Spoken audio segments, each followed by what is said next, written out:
ઓમ ભગવતે વાસુદેવાય નમઃ. ભાગવત કથા સ્કંદ ત્રીજા સ્કંદનો 31મો અધ્યાય. આ 31મો અધ્યાય મનુષ્યના રૂપમાં જે જન્મ લે છે એની જીવની ગતિનું વર્ણન કરવામાં આવ્યું છે. આ જિંદગીમાં જ્યારે ગર્ભનું સ્થાપન થાય છે ત્યાંથી મૃત્યુ સુધીની વાત કરવામાં આવી છે. આપણે સામાન્ય રીતે જોઈતા હોઈએ છીએ કે મોક્ષ, સનાતન ધર્મમાં મોક્ષનું મહત્ત્વ છે. મોક્ષ એટલે કે આત્માનું પરમાત્મામાં મિલન. એટલે તમારે ફરીથી જે જુદી જુદી યોનિઓમાં જન્મ ના લેવો પડે. આ સંસાર ચક્રના જન્મ લે અને મરણ થવાના ચક્રમાંથી બહાર જવું એટલે મોક્ષ. દરેક વ્યક્તિની જ્યારે મનુષ્ય રૂપમાં જન્મ લે છે ત્યારે એની ઈચ્છા હોય છે કે એને મોક્ષ મળે, એના આત્માનું પરમાત્મામાં મિલન થઈ જાય એટલે ફરી જન્મ ના લેવો પડે. આ જે અધ્યાય છે, આ અધ્યાય ભ્રૂણ પરદુ, ગર્ભસ્થ જીવની દુર્દશા વગેરે નામથી ઓળખાય છે. આ અધ્યાયમાં કપિલદેવજી પોતાની માતાને સંસારના દુઃખો અને આત્માના વાસ્તવિક સ્વરૂપ વિશે સમજાવે છે. આપણે ખબર છે કે 7 કોઠા જે લડાઈમાં હોય છે એની વાત મહાભારતમાં આવે છે. અભિમન્યુ જે 7 કોઠા પાર કરે છે એની મહાભારતના યુદ્ધમાં વર્ણન કરવામાં આવ્યું છે. પણ જ્યારે અભિમન્યુ તેની માતા સુભદ્રાના ગર્ભમાં હતો ત્યારે અર્જુન સુભદ્રાને ચક્રવ્યૂહ ભેદવાની રીત સમજાવી રહ્યો હતો. અભિમન્યુ ગર્ભમાં રહીને આ કોઠાઓ કેવી રીતે પહોંચવું, આ 7 કોઠાઓમાં કેવી રીતે પહોંચવું એ વાત સાંભળી હતી. પણ જ્યારે એ કોઠામાંથી 7મા કોઠાની વાત આવી ત્યારે સુભદ્રા ઊંઘી ગઈ, એટલે અર્જુને આ વાત અધૂરી મૂકી. એટલે અભિમન્યુ 7મો કોઠા તોડવાનું શીખ્યો નહીં. અને આપણને ખબર છે કે કુરુક્ષેત્રના યુદ્ધમાં જ્યારે દ્રોણાચાર્ય જે ચક્રવ્યૂહ રચ્યો ત્યારે પાંડવ પક્ષમાં આ કોઠાને વિધવા અર્જુન સિવાય કોઈ જાણતું નહોતું. ત્યારે 16 વર્ષની ઉંમરના અભિમન્યુએ આ જવાબદારી સ્વીકારી લીધી અને એના મહારાજ કાકાને યુધિષ્ઠિરને કહ્યું કે મને ચક્રવ્યૂહમાં જતા આવડે છે પણ બહાર નીકળતા નથી આવડતું. તમે જો મારી પાછળ રહી રક્ષણ આપશો તો હું દુશ્મનના વ્યૂહને તોડી શકીશ. અભિમન્યુએ અપ્રથમ વીરતા સાથે એક પછી એક કોઠાઓ તો વધ્યા, પણ 6 કોઠા તો પારી કર્યો. 7મા કોઠામાં એકલો હતો અને એની સામે કૌરવ પક્ષના મહારથીઓ 7 મહારથીઓ દ્રોણ, કૃપાચાર્ય, કર્ણ, અશ્વત્થામા, દુર્યોધન, શલ્ય અને દુશાસન હતા. દુશાસનનો પુત્ર હતો. અને આ 7 જણે યુદ્ધના વિરુદ્ધ જઈ મહારથીઓએ એક સાથે અભિમન્યુને હુમલો કર્યો અને અભિમન્યુનું મોત થયું. એટલે આ વાર્તામાં એવું આવે છે કે જ્યારે અભિમન્યુ ગર્ભમાં હતો ત્યારે એણે ગર્ભમાં આ વાત 7 કોઠા વધવાની વાત સાંભળી હતી. અહીં આ અધ્યાયમાં મુખ્ય વસ્તુઓ એ છે કે પહેલાં ગર્ભ બને, ગર્ભમાં જીવની શું સ્થિતિ હોય છે, જન્મની પીડા અને બાલ્યાવસ્થા, પછી સંસારના બંધનો અને જે અજ્ઞાનતા, જે માયાનો પ્રભાવ અજ્ઞાનતામાં એની વાત કરવામાં આવી છે. આ અધ્યાય ભગવાન કપિલદેવ પોતાના માતાને કહે છે કે ગર્ભમાં જીવનો પ્રવેશ થાય છે. કપિલદેવ કહે છે કે માતા જીવ પોતાના કર્મ અનુસાર સૂક્ષ્મ શરીર સાથે પિતાના વીર્ય દ્વારા માતાના ગર્ભમાં પ્રવેશ કરે છે અને તે સમયે તે અત્યંત સૂક્ષ્મ અવસ્થામાં હોય છે. જેથી આપણે નરી આંખે જોઈ શકતા નથી. જીવ પોતાના પાછલા જન્મના સંસ્કારો કર્મ સાથે આવે છે. તે સૂક્ષ્મ શરીર ધારણ કરે છે, જે પંચમહાભૂતો એટલે કે પૃથ્વી, જળ, તેજ, વાયુના સૂક્ષ્મ અંશોથી બનેલું હોય છે. આ સૂક્ષ્મ શરીર જ તેને આગામી જન્મ સુધી સાથે રહે છે. પછી કપિલદેવ ગર્ભાશયનું યથાર્થ ચિત્ર કહેતા કહે છે કે માતાનું ગર્ભાશય માંસ અને લોહીના ગોળા જેવું છે, જે ચારે તરફ આંતરડા વડે ઘેરાયેલું હોય છે. જે સ્થાન મળ, મૂત્ર, પિત્ત, કફ, લોહી અને લાળથી ભરેલું છે, આવા ગંદા સ્થાનમાં જીવને રહેવું પડે છે. આધુનિક વિજ્ઞાનમાં પણ કહેવાયું છે કે ગર્ભાશય એક એવું સ્થાન છે કે જ્યાં ગર્ભ એમનિયોટિક પ્રવાહમાં તરતો રહે છે. આ પ્રવાહી માતાના શરીરના વિવિધ તત્વોનો સમાવેશ થાય છે. ભાગવતનું વર્ણન આધુનિક વિજ્ઞાન જેવું જ એટલે ઊંડાણપૂર્વક હતું. ગર્ભાશય એક કારાગૃહ સમાન છે, જ્યાં છૂટવાનો કોઈ માર્ગ નથી. જેમ કેદીને જે જેલની સજા થાય છે અમુક મહિના, અમુક વર્ષ, એમ અહીં પણ જેલની સજાની માફક ભીના અને ગંદી કોટડીમાં રહેવું પડે છે. આ ગર્ભરૂપી કારાગૃહમાં મિનિમમ 9 મહિના સુધી રહેવું પડે છે. કપિલદેવ સમજાવે છે કે ગર્ભસ્થ જીવને માતા જે ખોરાક લે છે એની સીધી અસર થાય છે. માતા જે ખોરાક ખાય છે તે ગર્ભ સુધી પહોંચે છે. જો માતા ખારું, તીખું, તળવું, કળવાસાયેલું, વધુ પડતું ગરમ ભોજન તો તે ગર્ભના અતિ સંવેદનશીલ શરીરને અસહ્ય વેદના પહોંચાડે છે. આપણે સામાન્ય રીતે જોતા હોય છે કે અત્યારે સગર્ભા સ્ત્રીઓ જ્યારે હોય છે ત્યારે ડૉક્ટરો પણ તેમને ખાવા પીવાની સૂચનાઓ આપે છે. ખાસ કરીને આયર્ન, લોહી વધારવાની ગોળી એવા તત્વો ખાવાની પણ, અને મસાલેદાર અને તળેલું ભોજન ઓછું લેવાની સલાહ આવે છે. કારણ કે આ કારણ જે છે કે આ વસ્તુની ગર્ભ પર અસર પડતી હોય છે. આગળ ભગવાન કહે છે કે ગર્ભાશયમાં અનેક પ્રકારના કીડા હોય છે. આ કૃમિ કે કીડા ગર્ભના અતિ સૂક્ષ્મ અને કોમળ શરીરને કડે છે, જેને કારણે તે વારંવાર મૂર્છા પામે છે. આ અવસ્થામાં પણ તેની ચેતના જળવાઈ રહે છે અને એ વેદના અનુભવે છે. પછી કહે છે કે આ અધ્યાયમાં પછી આગળ ભગવાન કહે છે કે ગર્ભમાં રહેલો જીવ પોતાની પાછલી ભૂલોને યાદ કરે છે અને ભગવાનને પ્રાર્થના કરે છે, હે ભગવાન, હું આ ભયંકર ગર્ભવાસમાં પડ્યો છું. તમારાથી માયાથી મોહિત થઈને મેં ઘોર પાપ કર્યા છે, જેનું ફળ હવે મને ભોગવવું પડે છે. હું આ ગર્ભમાંથી મુક્ત થઈશ તો હું ફરી ક્યારેય સંસારના સુખોમાં ફસાઈ નહીશ. હું ફક્ત તમારી જ ભક્તિ કરીશ. હું સંસારના તમામ બંધનને તોડી તમાને શરણે આવીશ. હે પ્રભુ, આ ગર્ભાશય મારા શરીરના 7 ધાતુઓ રસ, રક્ત, માંસ, મેદ, અસ્થિ અને મજ્જા અને શુક્ર બંધાઈ રહ્યા છે. હું માત્ર અંગૂઠા જેટલો છું, છતાં મને અપાર વેદના થાય છે. મારી ચેતના સંપૂર્ણ જાગૃત છે, તેથી હું પાછલા જન્મના તમામ દુઃખોને ફરીથી યાદ કરી શકું છું. એ ભગવાન, તમે આ જીવનો સાક્ષી છો. મેં મારા પાછલા જન્મમાં ઘણા પાપ કર્યા છે, જેને કારણે આ યોનિમાં જન્મ લેવો પડ્યો છે. હવે મને સમજાયું છે કે સંસારના કહેવાતા સુખો ક્ષણિક અને દુઃખરૂપ છે. હે ભગવાન, જો તમે કૃપા કરી મને આ ગર્ભમાંથી મુક્ત કરો તો હું તમારો દાસ બનીશ. હું ફરી ક્યારેય કામ, ક્રોધ, લોભમાં ફસાઈ નહીશ. હું સાધુ સંતોની સંગત કરીશ અને નિરંતર તમારા નામનો જાપ કરીશ. પછી આગળ કપિલદેવ જન્મની પીડાનું વર્ણન કરતા કહે છે કે 10મા મહિને માતાને પ્રસવ વેદના શરૂ થાય છે. તે સમયે ભગવાનની માયા શક્તિ, દૈવી શક્તિ જીવને માથું નીચે કરી જન્મેન્દ્રિય દ્વારા બહાર ધકેલે છે. આ સમયે તેને એવી પીડા થાય છે જાણે કોઈ બળવાન મનુષ્યને તેને ઘસડી રહ્યો હોય. જન્મ સમયે બહારના હવાથી સ્પર્શથી તે મૂર્છામાં પામે છે. જન્મ લીધા પછી જીવ ગર્ભમાં કરેલી પ્રાર્થનાઓ અને લીધેલા સંકલ્પોને સંપૂર્ણપણે ભૂલી જાય છે. ફરી માયાના પ્રભાવમાં આવી જાય છે. અજ્ઞાનને કારણે પોતાને જ શરીર માની લે છે અને સંસારના સુખોમાં એટલે મોહ માયામાં ચપડાઈ જાય છે, ફસાઈ જાય છે. પછી આગળ કહે છે કે ભગવાન કહે છે કે બાળપણમાં તે રમતા રમતા મસ્ત રહે છે. કિશોર અવસ્થામાં તે ભણતર અને અન્ય વ્યવહારિક બાબતોમાં વ્યસ્ત થઈ જાય છે.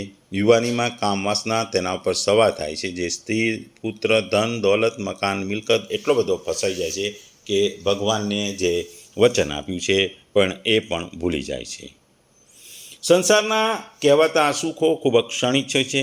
જેમ વાદળો આકાશમાં ઉડી જાય છે તેમાં સુખો પણ આવે છે અને જાય છે. તેમ છતાં માણસ તેની પાછળ ઘેલો બનીને દોડતો રહે છે, ક્યારેક સંતુષ્ટ પામતો નથી.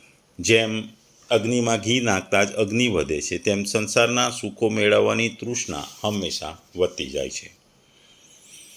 પછી ભગવાન કહે છે કે વૃદ્ધાવસ્થા આવે છે. વૃદ્ધાવસ્થામાં શરીર શક્તિ ક્ષીણ થઈ જાય છે, આંખો ઓછું દેખાય છે, કાન ઓછું સાંભળે છે, સ્મરણ શક્તિ નબળી પડે છે. આ અવસ્થામાં પણ માણસ પોતાના પુત્ર પૌત્રોના મોહમાં ફસાયેલો રહે છે અને ભગવાનને ભૂલી જાય છે. મૃત્યુ સમય પછી આવે છે. મૃત્યુ સમયે કાળના દૂતો ભયંકર સ્વરૂપે આવે છે. તે સમયે જીવને પોતાના કર્મોનું ફળ ભોગવવા માટે બીજામાં શરીરમાં જવું પડે છે. આમ તે જન્મ મરણના અનંત ચક્રમાં ફસાયેલો રહે છે. ટૂંકમાં કપિલદેવ પછી ઉપદેશ આપતા કહે છે કે માતા, આ રીતે જીવ ગર્ભમાં પ્રવેશે છે ત્યારે અનેક દુઃખો સહન કરે છે, જન્મ લે છે, બાળપણ, યુવાની, વૃદ્ધાવસ્થા ભોગવે છે અને મૃત્યુ પામે છે. આમ તે જન્મ મરણના ચક્રમાં ફસાયેલો રહે છે. આ ચક્રમાંથી મુક્ત થવાનો એકમાત્ર ઉપાય એટલે કે મારી ભક્તિ, એટલે કે ભગવાનની ભક્તિ. ભગવાનના ચરણોમાં અડગ શ્રદ્ધા અને પ્રેમ રાખવાથી જીવ આ દુઃખોમાંથી મુક્ત થઈ શકે છે. આપણને ખબર છે કે પ્રહલાદ ગર્ભમાં રહેલા જ્યારે પ્રહલાદે નારદ મુનિની પાસેથી ભગવાનની કથાઓ સાંભળી અને તેમના હૃદયમાં ભગવાન પ્રત્યે અતૂટ પ્રેમ જાગ્યો છે. એટલે આ કથા આપણે જાણીએ છીએ પ્રહલાદની કે ગર્ભસ્થ જીવની ચેતના સંપૂર્ણ રીતે સક્રિય હોય છે.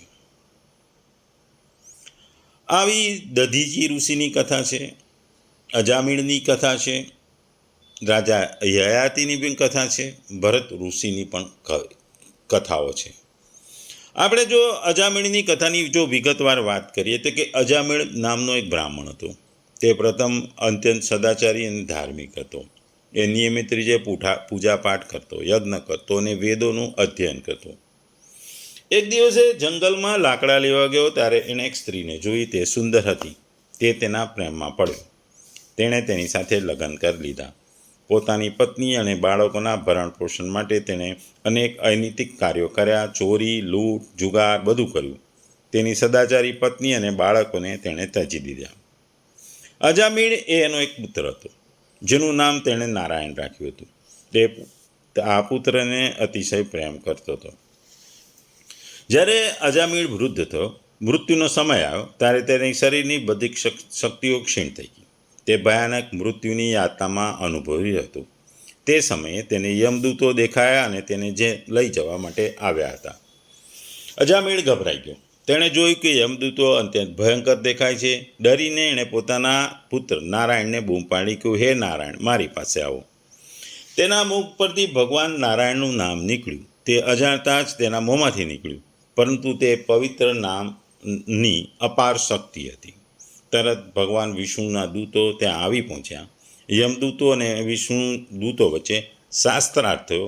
વિષ્ણુ દૂતોએ કહ્યું, ભલે અજામિળ આખું જીવન પાપમાં ગાળ્યું છે, પરંતુ મૃત્યુશૈયાએ મૃત્યુ સમયે તેણે ભગવાન નારાયણનું નામ લીધું છે. આ નામોચ્ચારણ તેના સર્વ પાપોને ધોઈ નાખે છે. તેથી તે હવે મુક્ત થયો છે. આમ અજામિળ મોક્ષ પામે છે. એટલે મૃત્યુ સમયે પણ જો માણસ ભગવાનને યાદ કરે તો તે મુક્તિ પામે છે. ગર્ભમાં રહેલો જીવ પણ આ જ સમજીને ભગવાનની પ્રાર્થના કરે છે. ભગવાનને વિનવે છે કે મને જન્મ થવા દો, પછી હું તમારી ભક્તિ કરીશ. પરંતુ જન્મ પછી આપણે ભૂલી જઈએ છીએ અને આપણે ભોગ વિલાસ, સાંસારિક સુખો અને પાછળ પડ્યા રહીએ છીએ. આવી જ વાત રાજા યયાતિની છે. રાજા યયાતિને શુક્રાચાર્યનો શાપ મળ્યો હતો. તેમણે અકાળે વૃદ્ધા અવસ્થા આવી જાય છે. શાપનું જે પરિણામ છે એને ટાળવા માટે એમણે પોતાના પુત્રને કહ્યું, કોઈ પણ યુવાની પુત્રને કહ્યું, તમારા કોઈમાંથી તમારી યુવાની મને આપો. સૌથી નાના પુત્ર પૂર્વે પોતાની યુવાની પિતાને આપી અને તેમની વૃદ્ધાવસ્થા લીધી. યયાતિ ફરી યુવાન પ્રાપ્ત થયો, હજારો વર્ષો સુધી ભોગવિલાસમાં રહ્યો, છતાં એને સંતોષ ના થયો, તૃષ્ણા થઈ. છેવટે તેઓ સમજ્યા ન ધન ન યુવાની ન સંસારના સુખો કોઈ પણ તૃષ્ણા શાંત કરી શકતું નથી. તૃષ્ણા તો અગ્નિ સમાન છે, જેમાં જે ઘી નાખો એટલો વધતો જાય. આ સમજ્યા પછી તેમણે પુત્ર પાસેથી પોતાની વૃદ્ધાવસ્થા પાછી લઈ લીધી અને તપસ્યા કરવા જંગલમાં જતા રહ્યા હતા. ટૂંકમાં જિંદગી જન્મથી મૃત્યુ સુધી જીવવાની હોય છે. ભગવાન કહે છે કે માણસ હંમેશા સ્વાર્થી હોય છે. એ જન્મ લઈ જ્યારે મોટો થાય છે તેને પોતાનો સ્વાર્થ દેખાય છે. તે માયાઓ અને સુખ ભોગવિલાસમાં બંધાઈ જાય છે અને આ બંધન તેને મુક્તિના માર્ગ તરફ જતો રોકે છે. આપણે ઉદાહરણમાં જોઈએ તો એક માણસ દરિયામાં તરી રહ્યો હતો. તેને કિનારો દેખાય છે, પરંતુ રસ્તામાં એક સુંદર ટાપુ દેખાય છે. તેને વિચાર આવે છે કે થોડી વાર હું આ ટાપુ પર આરામ કરી લઉં, પછી હું કિનારા પર જઈશ. પરંતુ તે ટાપુ પર પહોંચ્યો, ત્યાંનું મોહક વાતાવરણમાં એટલો ખોવાઈ ગયો કે કિનારા તરફ જવાનું ભૂલી ગયો અને છેવટે વાવાઝોડું અને સખત તોફાન આવવાથી એ મૃત્યુ પામ્યો. આપણું જીવન પણ આવું જ છે. ગર્ભમાં જ્યારે રહ્યા હોય છે ત્યારે મોક્ષની કલ્પના કરતા હતા, સંકલ્પ કર્યો હતો, પણ જેવો જન્મ થાય છે ત્યારે આ સંસારરૂપી ટાપુમાં સુખ વિલાસ ભોગવિલાસ એમાં આપણે ભરાઈ જઈએ છીએ. આવી જ વાર્તા આપણે ભરત ઋષિની આપણે જાણીએ છીએ. એટલે માણસ હંમેશા પોતાની ઈચ્છાઓ મહેચ્છાઓ આમાં મોહિત હોય છે, એમાં ભસાયેલો રહે છે. અને આ ઈચ્છાઓ મહેચ્છાઓ અને વસ્તુઓમાં એ એટલો બધો લીન થઈ જાય છે કે એ પોતાની વસ્તુઓને ભૂલી જાય છે. જે હેતુથી ભગવાને એને જન્મ આપ્યો હતો એ વસ્તુને ભૂલી જાય છે. એટલે એ મોક્ષ પ્રાપ્તિ પામતો નથી, પરંતુ આ જીવન મરણના એમાં ફર્યા કરે છે. ટૂંકમાં આ અધ્યાય મનુષ્યના જન્મથી મૃત્યુ સુધીની વાત કરવામાં આવી છે. અને મૃત્યુ સુધીની વાતમાં ભગવાન કહે છે કે માણસ કેટલો સ્વાર્થી હોય છે. જ્યારે જન્મ થતો નથી ત્યારે જન્મની માગણી કરે છે. જ્યારે ગર્ભમાંથી બહાર આવે છે ત્યારે એ સુખ ભોગમાં પડી જાય છે, આડંબરમાં પડી જાય છે, ભગવાનને ભૂલી જાય છે. પછી મૃત્યુ આવી જાય છે ને મૃત્યુમાં એ ફરીથી એના કર્મોની સજા પ્રમાણે ફરી જન્મ લે છે.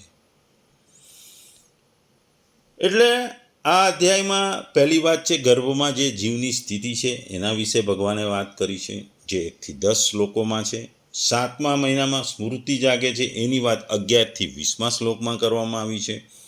જન્મ અને મોહ એ 21 થી 30મા શ્લોકમાં વાત કરાવી છે. બાળપણથી વૃદ્ધાવસ્થાની દુઃખ એની વાત 31 થી 40મા શ્લોકમાં કરાવી છે. ભક્તિ માર્ગનું મહત્વ 41 થી 50મા શ્લોકમાં આવે છે. ટૂંકમાં જો જોઈએ તો કે માનવ જન્મ દુર્લભ છે. આ માનવ જન્મ આપણને મોક્ષ માટે મળ્યો છે, નહીં ભોગ માટે.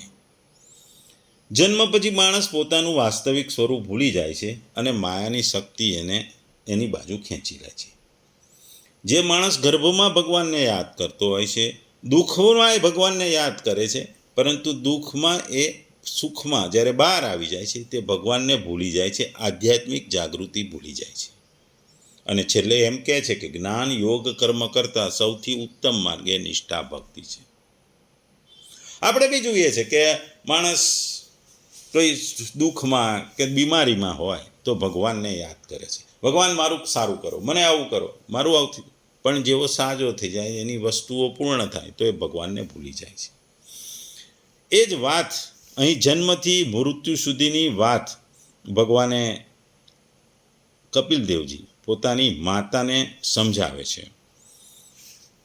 તો વિસ્તારથી જોઈએ તો ભગવાન કપિલજી કહે છે, હે માં, જ્યારે જીવને મનુષ્ય શરીરમાં જન્મ લેવાનું થાય છે ત્યારે ભગવાનની પ્રેરણાથી પોતાના પૂર્વ કર્મોની અનુસાર દેહ પ્રાપ્તિ માટે પુરુષના વીર્યબિંદુ દ્વારા સ્ત્રીના ગર્ભાશયમાં પ્રવેશ કરે છે. ત્યાં એક રાત્રિમાં સુધીમાં રજમાં ભળી એકરૂપ બની જાય છે. 5 રાત્રિ સુધી પરપોટા થઈ જાય છે. 10 દિવસમાં બોર જેવો કઠણ થઈ જાય છે અને ત્યારબાદ માંસપેશીના અથવા અંડજ પ્રાણીઓના ઈંડાના રૂપે પરિણામે છે. 1-2 મહિના પછી તેને માથું 1 મહિના પછી એનું થોડું માથું આવે છે. 2 મહિનામાં હાથ પગ વગેરે અંગો ધીરે ધીરે વિભાગ થાય છે. 3 મહિનામાં અસ્થિ, ચામડા, રૂવાટા, સ્ત્રી પુરુષના ચિહ્નો અને અન્ય છિદ્રો પણ ઉત્પન્ન થઈ જાય છે. 4 મહિનામાં તેનો માંસ વગેરે સાથે ધાતુઓ પેદા થઈ જાય છે. 5મા મહિનામાં ભૂખ તરસ લાગવા મળે છે. 6ઠ્ઠા મહિનામાં ઓર સાથે લપેટાઈ જમણી કૂખમાં ઘૂમવા લાગે છે. તે સમયે માતાએ આરોગેલા જે અનાજ, જળ વગેરેથી જે બધી ધાતુઓ પુષ્ટ થવા લાગે છે અને કરમ્યા વગેરે એટલે કે કૃમિ વગેરે જંતુઓના ઉત્પત્તિ સ્થાન એવા કનિષ્ઠ મળમૂત્રના ખાડામાં પડ્યો રહે છે. તે નાજુક તો હોય છે, તેથી જ્યારે ત્યાં ભૂખના કીડા તેને અંગ પ્રત્યંગને ચટકા ભરે છે ત્યારે અત્યંત ક્લેશને કારણે એ ક્ષણે અચેત થઈ જાય છે. માતાએ ખાધેલા કડવા, તીખા, ગરમ, ખાટા, રૂક્ષ વગેરે ઉગ્ર પદાર્થોના સ્પર્શ થવાથી તેના આખા શરીરમાં પણ પીડા થવા લાગે છે. તે જીવ માતાના ગર્ભાશયમાં ઓરથી લપેટાયેલો અને આંતરડાથી ઘેરાયેલો રહે છે અને તેનું માથું પેટ તરફ અને પીઠ ગરદન વર્તુળાકાર વળેલા રહે છે.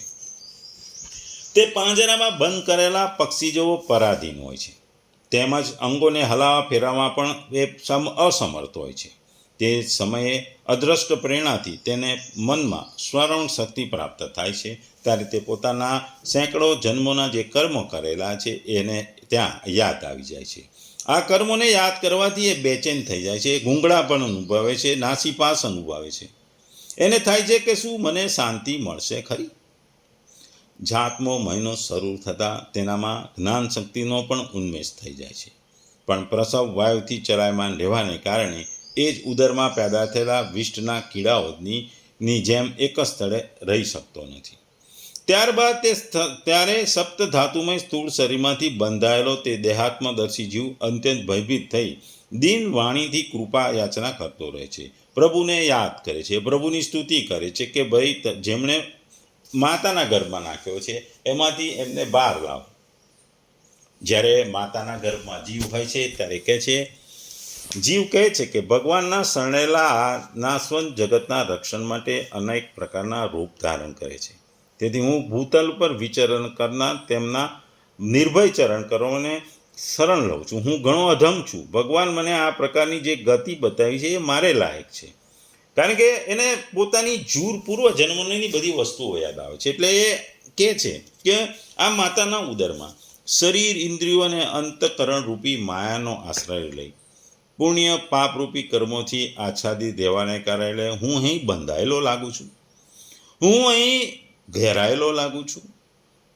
હું વાસ્તવમાં શરીર વગેરેથી અસંગ હોવા છતાં પણ જોવામાં 5 ભૌતિક શરીરથી સુબદ્ધ છું.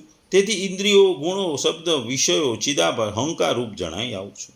તેથી આ શરીર વગેરેના આવરણથી જેમનો મહિમા કુંઠિત થયો નથી તે પ્રકૃતિ અને પુરુષના નિયંતા સર્વ પરમ પુરુષની હું વંદના કરું છું. એટલે ભગવાનને યાદ કરે છે.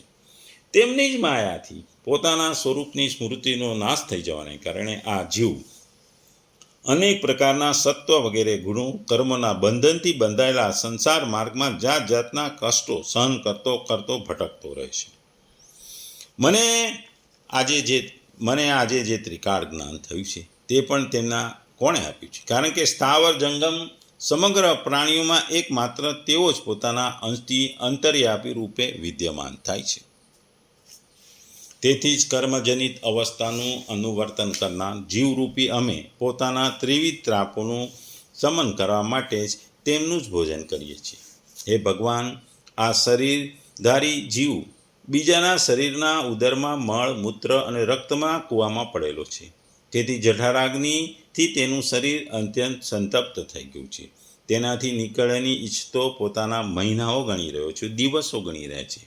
એ ભગવાન, હવે આ દિનને અહીંથી તમે બહાર ક્યારે કાઢશો? હે સ્વામી, તમે તો દયાળુ છો, માયાળુ છો, ઉદાર છો. આ મારી જે સ્થિતિ છે એમાંથી તમે મને બહાર કાઢો. આપ પ્રસન્ન થાઓ. હું તમને હાથ જોડી વિનંતી કરું છું. આપના ઉપકારનો બદલો પણ હું આપીશ. હું તમને નમન કરું છું કે મને આ અંધકારમય, આ બંધાયેલા શરીરમાં મને બહાર કાઢો. એટલે જે ગર્ભાશયમાં લિમિટ હોય છે, ગર્ભાશયની અંદર જ બાળકનો જન્મ, અંદર વિકાસ થાય છે. એ મૂવમેન્ટ તો કરે, હલનચલન કરે, પણ એ એની શક્તિ પ્રમાણે બહાર આવવા માંગતો હોય છે. પછી આગળ કહે છે કે પ્રભુ, સંસારના પશુ પક્ષીઓ વગેરે અન્ય જીવો તો પોતાના મૂળ બુદ્ધિ અનુસાર પોતાના શરીરમાં થનારા સુખ દુઃખ વગેરેનો જે અનુભવ કરે છે, પરંતુ હું તો આપની કૃપાથી સમ દમ વગેરે સાધનોથી સંપન્ન શરીરવાળો છું. તેથી આપની આપેલી વિવેક બુદ્ધિથી આપ પુરાણ પુરુષનો પોતાના શરીરની બહાર અને અંદર અહંકારના અસભૃત આત્માની જેમ પ્રત્યક્ષ અનુભવ કરું છું. એ ભગવાન, અત્યંત દુઃખથી ભરાયેલા ગર્ભાશયમાં, એટલે કે હું કષ્ટપૂર્વક રહ્યો છું. આમાંથી બહાર નીકળી સંસારમય અંધારા કૂવા બહાર નીકળીને સંસારમય અંધારા કૂવામાં પડવાની મને ઈચ્છા નથી. કારણ કે તેમાં પડનાર જીવ આપની માયાને ઘેરી લે છે, જેને કારણે શરીરમાં અહમબુદ્ધિ થઈ જાય છે અને પરિણામે ફરીથી આ સંસાર ચક્રના, એટલે કે જન્મ મરણના ચક્રમાં ફસાવવું પડે છે. તેથી હું વ્યાકુળતા છોડી પ્રભુ તમારા ચરણોમાં તમને નમન કરું છું. મને આ સત્વરે આ સંસાર રૂપી સમુદ્રને પાર કરી દો. મને આ દોષવાળા માંથી બહાર કાઢો, કારણ કે હું બહાર નીકળી અને તમારું પૂજા કરીશ. કપિલદેવજી કહે છે કે માતા, 10 મહિનાનો ઋષિ જેવી શુદ્ધ બુદ્ધિવાળો જે જીવ ગર્ભમાં જ્યારે આ પ્રમાણે વિવેકવાળો થઈ ભગવાનની સ્તુતિ કરે છે, ત્યારે પ્રસવકાળનો વાયુ તે બાળકને બહાર ધકેલે છે. બહાર અચાનક ધકેલવાથી બાળક વ્યાકુળ થઈ જાય છે, માથું નીચે કરી બહાર નીકળતો હોય છે. કારણ કે એ વખતે કષ્ટ હોય છે, નીકળવાની પણ કષ્ટ હોય છે. એ સરળતાથી સંસારમાં આવી શકે, ગર્ભમાંથી બહાર નીકળવા પણ કષ્ટ થાય છે. શ્વાસની ગતિ સંભાઈ જાય છે, સ્મૃતિઓનો નાશ થઈ જાય છે. એની બધી પૃથ્વી પર માતાના રક્ત મૂત્રમાં પડેલો બાળક વિષ્ટાની કીડાની જેમ તરફડે છે. જો બહાર નીકળે, ઇઝીલી બહાર નીકળતો નથી. એ સાંકડા માર્ગમાંથી બહાર નીકળવાનો છે, કષ્ટ પડે છે. એટલે એ કહે છે કે હું આ બધા કષ્ટોમાંથી થાકીને બહાર આવું છું. પછી આગળ કહે છે, જ્યારે તે જીવ શિશુ અવસ્થામાં અપવિત્ર ખાટલી પર સુવાડવામાં આવે છે, જેમાં માકણ વગેરે સ્વેદિત જીવો ચોંટેલા છે, ત્યારે શરીરને ખંજવાળવાનું, ઉઠાવવાનું, પડખું ફેરવવાનું પણ તેનામાં સામર્થ્ય નહીં હોવાને કારણે તે અત્યંત કષ્ટ પામે છે. તેની ત્વચા જન્મ્યા પછી ત્વચા કોમળ હોય છે, એટલે ડાસ, મચ્છર, માકડ વગેરેને કળકતા રહે છે. આ કીડાઓ કરડે છે. અને આ જે જન્મ પછી બહાર એને મૂવમેન્ટ કરવામાં બી તકલીફ પડે છે, કારણ કે એને પોષણ ધીરે ધીરે મળે છે. જીવવા કરે છે, એને ખંજવાળે, શરીર પડખું ફર્યા કરે છે, બાળક જન્મ્યા પછી છે. એટલે આ બધી પ્રવૃત્તિ કરતા દરમિયાન તેનું જે ગર્ભસ્થ જીવન હતું, એનું જે જ્ઞાન એને જાગેલું કે ભાઈ હું બહાર નીકળીને ભગવાનની પૂજા કરીશ, ભગવાનની ભક્તિ કરીશ, એ ભૂલી જાય છે. બધું જ્ઞાન જતું રહે છે. એટલે ખાલી એક જ જ્ઞાન રહે છે, રડવાનું. એ રોળ કકડ કર, રોવા સિવાય કશું કરી શકતું. પછી આ બાળક ધીરે ધીરે કિશોર અવસ્થામાં, બાલ્યમાંથી કિશોર અવસ્થામાં દુઃખો ભોગવે છે, અને પછી ધીરે ધીરે યુવા અવસ્થા પહોંચે. જ્યારે યુવા અવસ્થાએ પહોંચે છે ત્યારે એની ઈચ્છાઓ થતી જાય છે, ઈચ્છાઓ વધતી જાય છે, અજ્ઞાનતા વધે છે, મોહ જાગે છે, ભોગની ઈચ્છાઓ થાય છે. આ બધી ઈચ્છાઓ થાય એટલે શરીરમાં શું થાય? મનમાં અભિમાન વધે, ક્રોધ વધે, એને બીજા લોકો જોડે વેર થાય. એટલે એ આ શરીરમાં પોતાને એમ થાય કે હું, મારું શરીર છે ને હું જ છું, મારે આ વસ્તુ જોઈએ, મારે આ વસ્તુ ના જોઈએ, આ વસ્તુ જોઈએ, મારે આ જ કરવું પડે, મારે આવું કરવું પડે, મારે સારામાં સારી વસ્તુ જોઈએ, સારામાં સારું ખાવાનું જોઈએ, તીખું તળેલું જોઈએ. આ બધી માયાઓ જાગે છે, અને હું પણ જાગે છે. આ શરીર જે તેને વૃદ્ધાવસ્થામાં કષ્ટ આપવાના છે, પણ આ અવિદ્યા છે કે જે ઈચ્છાઓ છે એને લીધે જ્ઞાન એનું દૂર જતું રહે છે, એના મનમાં જ્ઞાન જતું રહે છે અને અજ્ઞાનતા આવી જાય છે. યુવાવસ્થામાં અજ્ઞાનતા વધે છે. ભોગ, વિલાસ, પૈસા, ખાવા પીવાનું, આ બધું એના મનમાં ચાલ્યા જ કરે છે કે હું આવું કરીશ તો આવું થશે, મને આવું મળશે. ને ઈચ્છાઓ હંમેશા વધતી રહે છે. એની ઈચ્છાઓમાં એને સંતોષ નથી થતો. જે એક ઈચ્છા પૂછી જાય તો બીજી ઈચ્છા પૂરી થાય, ત્રીજી ઈચ્છા. આ ઈચ્છાઓનો દોર વધતો જાય. આ ઈચ્છાઓ વધે, મોહ જાગે, માયા જાગે, એટલે એના મનમાં જ્ઞાન ઉપર આવરણ છવાય, એટલે અજ્ઞાનતા આવી જાય. આપણને ખબર છે કે યુવાવસ્થામાં માણસ ચંચળ બની જાય, નિર્ણયો લે, સમાજના નિર્ણયો લે, પોતાના લગ્ન જીવનના લે, આ બધી અવસ્થામાંથી પસાર થાય. એટલે બુદ્ધિ, સંપત્તિ, લજ્જા, યશ, ક્ષમા, ઇન્દ્રિયો, ઐશ્વર્ય, આ બધા ગુણો આગળ પાછળ થઈ જાય અને આગળ એનું મન વિચલિત થઈ જાય. પછી આ જીવને અન્યનો સંગ કરવાનો ઈચ્છા થાય, મોહ થાય, બંધન થાય. જેટલી સ્ત્રીઓ અને અન્ય સ્ત્રીઓની ઈચ્છા થાય. આપણે જાણીએ છીએ કે બ્રહ્માજી પણ એકવાર સરસ્વતીના રૂપને જોઈને મોહિત થઈ ગયા હતા અને મુરુગ રૂપી બની અને ભાગવા લાગ્યા હતા અને એની પાછળ દોડ્યા હતા. જો બ્રહ્માજી પણ મોહ માયામાં સંકળાતા રહે તો સામાન્ય માણસનું, એટલે માણસ સ્ત્રી રૂપી માયાથી મોહિત થાય છે, સંસારની માયાઓથી મોહિત થાય છે અને આ વિલાસ, દેહ વિલાસ, ધન વિલાસ, આ બધામાં રચોપચો રહે છે અને માણસ પોતાની બુદ્ધિને પોતાના પગથી જ કચડે છે.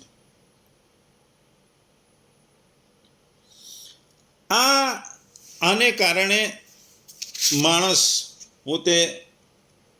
પોતાનું જે ભગવાનની ભક્તિ, ભગવાનનું નામ દેવાનું હતું એ ભૂલી જાય છે, એ અવળે રસ્તે તે ચડી જાય છે. જે મનુષ્ય યોગના પરમપદ પર આરૂઢ થવા ઈચ્છે છે અથવા જેને ભગવાનની સેવા કરવાના પ્રભાવને લીધે આત્મા અને અનાત્મા વિશે વિવેક થઈ ગયો છે તે ક્યારેય સ્ત્રી સંગ કરવો નહીં, કારણ કે તેમને પુરુષને માટે નરકનું ખુલ્લું દ્વાર બતાવવામાં આવ્યું છે. ભગવાને રચેલી આ જે સ્ત્રી રૂપી માયા છે તે સેવા વગેરે બહાને ધીરે ધીરે પાસે આવે છે. એને ઘાસના પાંદડાઓથી ઢંકાયેલા કૂવાની જેમ પોતાનું મૃત્યુ સમજવી. સ્ત્રીમાં આસક્ત રહેવાને કારણે અંત વેળાએ સ્ત્રીનું જ ધ્યાન રહેવાથી જીવને સ્ત્રી યોનિ મળે છે. આ પ્રમાણે સ્ત્રી યોનિને પામેલો જીવ પુરુષના રૂપમાં પ્રતીત થનારી મારી માયાને જ ધન, પુત્ર, ઘર આપનારો પોતાનો પતિ માનતો રહે છે. તે જેમ પારધીનું ગીત કાનોને પ્રિય લાગવાથી બિચારા ભલા ભોળા પશુ પક્ષીને ફસાવે છે તેમ તેમનો નાશ થવાનું જ કારણ બને છે, તેવી જ રીતે પુત્ર, પતિ, ઘર વગેરેની વિધાતાએ નક્કી કરેલું પોતાનું મૃત્યુ જ છે. એટલે સંસારી બને એટલે પછી પુત્ર, માતા, આ બધાની મોહ માયા લાગે છે. હે દેવી, જીવના ઉપાધિ લિંગ શરીર દ્વારા મનુષ્ય એક શરીરથી બીજા શરીરમાં જાય છે. પોતાના પ્રારબ્ધ કર્મોને ભોગવતો રહી બીજા શરીરો મેળવવા એ માટે નિરંતર કર્મો કરે છે. જીવનું ઉપાધિભૂત લિંગ શરીર તો મોક્ષ ન થાય ત્યાં સુધી એની સાથે જ રહે છે, તથા ભૂત, ઇન્દ્રિયો અને મનનું કાર્યરૂપી સ્થૂળ શરીર તે ભોગોનું અધિષ્ઠાન બની જાય છે. આ બંને પરસ્પર સંગઠિત થઈને કર્મો ન કરે એ જ પ્રાણીનું મૃત્યુ અને બંનેનું એક સાથે પ્રગટ થવું એટલે કે જન્મ. આ જન્મ મૃત્યુની વ્યાખ્યા છે, કહેવાય છે. એટલે મૃત્યુ બંને જો ઇન્દ્રિયો અને શરીર કર્મ કરે ભેગા થઈને એ મૃત્યુ છે અને બંને એક સાથે પ્રગટ થાય એટલે જન્મ છે. પદાર્થોની પ્રાપ્તિના સ્થાનરૂપી આ સ્થૂળ શરીરમાં જ્યારે તેમના ગ્રહણ કરવાની યોગ્યતા રહેતી નથી ત્યારે એને મૃત્યુ આવે છે. એટલે પદાર્થ તો પ્રાપ્ત કરીએ પણ એ ગ્રહણ કરવાની જ્યારે યોગ્યતા જતી રહે એટલે મૃત્યુ, વૃદ્ધાવસ્થા આવે એટલે મૃત્યુ.